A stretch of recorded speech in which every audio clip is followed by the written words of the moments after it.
Jingle bell jingle all the way. ક્રિસમસનો તહેવાર આવતો હોય ને સાન્તા ક્લોઝ ન આવે એવું તો બને જ નહીં ને. ક્રિસમસના દિવસે નાના નાના બાળકો સાન્તા ક્લોઝની રાહ જોતા હોય છે. આ સાન્તા ક્લોઝ નાતાલના દિવસે જ શા માટે આવે છે?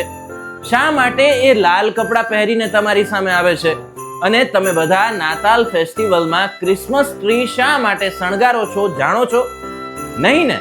તો ચાલો હું તમને આજે આ બધી જ માહિતી આપીશ. નમસ્કાર, હવે રાજકોટમાં આપનું સ્વાગત છે અને હું છું આપની સાથે ORJ દક્ષિણી. પહેલા તો આપ બધાને નાતાલની ખૂબ ખૂબ શુભેચ્છાઓ. આજે 25 ડિસેમ્બર ભગવાન ઈસુ ખ્રિસ્તનો જન્મદિવસ એટલે કે નાતાલનો દિવસ છે. ભગવાન ઈસુનો જન્મ ઈસવીસન પૂર્વે 4 થી 6 ની વચ્ચે ફિલિસ્તીન બેથલેહેમ શહેરમાં થયો હતો. તેના માતા અને પિતા બંને નાઝરેથથી આવ્યા હતા અને બેથલેહેમમાં સ્થાયી થયા હતા. ભગવાન ઈસુની માતાનું નામ મરિયમ અને પિતાનું નામ યુસુફ હતું. તેઓના પિતા વ્યવસાયે સુથાર હતા. એવું કહેવાય છે કે યુસુફને ભગવાન તરફથી સંકેત મળ્યા પછી મરિયમ સાથે લગ્ન કર્યા. જો કે ખ્રિસ્તી ધાર્મિક ગ્રંથોમાં ભગવાન ઈસુના 13 વર્ષથી 30 વર્ષ સુધીના જીવન વિશે વધુ માહિતી ઉપલબ્ધ નથી. 30 વર્ષની ઉંમરે ઈસુએ યુહન્ના પાસેથી શિક્ષણ મેળવ્યું હતું. ત્યારબાદ તેઓ ધર્મની સ્થાપના કરવા માટે જોડાઈ ગયા હતા. તેમની માનવતા અને ઉપદેશોના કારણે લોકોના મનમાં પ્રભુ ઈસુ પ્રત્યે પ્રેમ વધી રહ્યો હતો. આ જોઈને અંધવિશ્વાસ ફેલાવનારા ધાર્મિક કટ્ટરપંથીઓ તેમનો જબ્બર વિરોધ કરતા હતા. આ દરમિયાન યહૂદી રાજા પોન્ટેનિયસે પ્રભુ ઈસુને રોકવા માટે તમામ પ્રકારના પ્રયાસો કર્યા હતા, પરંતુ પ્રભુ ઈસુએ પાછી પાની કરી નહોતી. તેમણે ધર્મનો ઉપદેશ આપવાનું ચાલુ રાખ્યું હતું. રાજા પોન્ટેનિયસ ઈસુથી ડરતા હતા. તેમને એવું લાગતું હતું કે તેઓ પ્રભુ ઈસુને રોકશે નહીં તો યહૂદીઓ બગાવત કરી શકે છે. આ માટે પ્રભુ ઈસુને મૃત્યુદંડની સજા આપવામાં આવી હતી. મૃત્યુદંડની સજા તરીકે પ્રભુ ઈસુને વધસ્તંભ પર ચડાવવામાં આવ્યા હતા અને તે દિવસે શુક્રવાર હતો. તેઓ મૃત્યુ પામ્યા ત્યારે તેમને કબરમાં દફનાવવામાં આવ્યા હતા અને આ દરમિયાન 3 દિવસ બાદ કબરમાંથી પ્રભુ ઈસુ સજીવન થયા હતા તેવી પણ એક માન્યતા છે. તે દિવસે રવિવાર હતો, જેને ઈસ્ટર સન્ડે તરીકે પણ ઓળખવામાં આવે છે.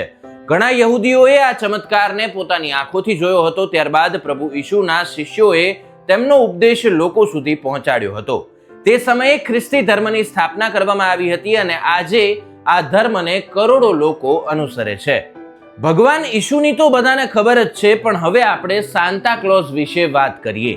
દંતકથાઓ પ્રમાણે પ્રભુ ઈસુના જન્મદિવસના 280 વર્ષ પછી તુર્કિસ્તાનના માયના નામના શહેરમાં જન્મેલા સંત નિકોલસ જ સેન્ટા ક્લોઝ છે. તેમને બાળકોથી ઘણો બધો પ્રેમ હતો. ગરીબ બાળકોની મદદ માટે તેઓ ગિફ્ટ અને ચોકલેટ આપતા હતા. સેન્ટા માત્ર રાતે જ ગિફ્ટ આપતા હતા જેથી તેમને કોઈ જોઈ ન શકે. તેઓ યુરોપના સૌથી મોટા સંતોમાંના એક હતા. સેન્ટા એક હસમુખ વ્યક્તિ હતા. એવું કહેવામાં આવે છે કે 14 ફેબ્રુઆરી 1815 ના રોજ સેન્ટા ક્લોઝ અને હોલી મેકબ્રાઇડના લગ્ન થયા હતા. બંને એકબીજાને ખૂબ પ્રેમ અને કેર કરતા હતા. ત્યારે મિસિસ હોલી મેકબ્રાઇડ ક્લોઝ બાળકો માટે શર્ટ, સ્વેટર, મોજા અને અન્ય કપડાં બનાવતી હતી. તેમના પોતાના બાળકો નહોતા, પણ તે ગરીબ બાળકોની માતા હતી. સેન્ટા માટે ફેવરિટ કુકીઝ અને કેન્ડી પણ બનાવતી હતી.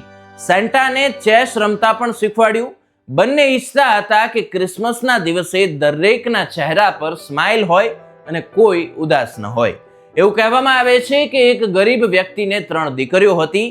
તેમના લગ્ન માટે પૈસા નહોતા.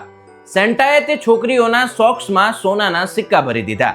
ત્યારથી બાળકો 24 ડિસેમ્બરની રાત્રે પોતાની પાસે સોક્સ રાખીને સૂવે છે.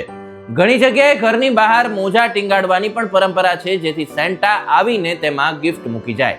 પરંતુ આ બધી બાબતોમાં આશ્ચર્યની વાત તો એ છે કે આપણે જે રીતે સાન્તા ક્લોઝને ગોળ મટોળ લાલ કપડામાં જોઈએ છીએ તેવા તે ન હતા. વર્ષ 1809માં લેખક વોશિંગ્ટન ઇવિંગની બુકમાં જાણકારી આપવામાં આવી છે કે સંત નિકોલસ સ્લિમ હતા. લાલ રંગ એ જીસસ ક્રાઇસ્ટના રક્તનું પ્રતીક છે. જીસસ દરેક ખ્રિસ્તીને પોતાના સંતાન સમજતા હતા. તેઓ લાલ રંગને ખુશી અને પ્રેમનો રંગ માનતા હતા. આ ઉપરાંત બીજી પણ લોકવાયકા છે કે સાન્તા ક્લોઝના સફેદ અને લાલ કપડા પાછળ કોકા કોલાનો સૌથી મોટો ફાળો છે. જો કે કોકા કોલાના જાહેરાત અભિયાનને લાલ અને સફેદ રંગના કપડામાં સાન્તાની છબીને ખાસ લોકપ્રિય બનાવી દીધી હતી.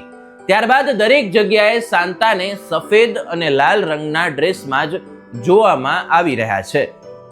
આ તહેવારમાં ક્રિસમસ ટ્રી શા માટે મહત્વપૂર્ણ છે? વાસ્તવમાં નાતાલના તહેવારને લઈને અનેક પ્રકારની માન્યતાઓ પ્રચલિત છે. એક માન્યતા અનુસાર માર્ટિન લ્યુથર, જે 16મી સદીમાં ખ્રિસ્તી ધર્મના સુધારક હતા, તેમણે ક્રિસમસ ટ્રી વાવવાનું શરૂ કર્યું.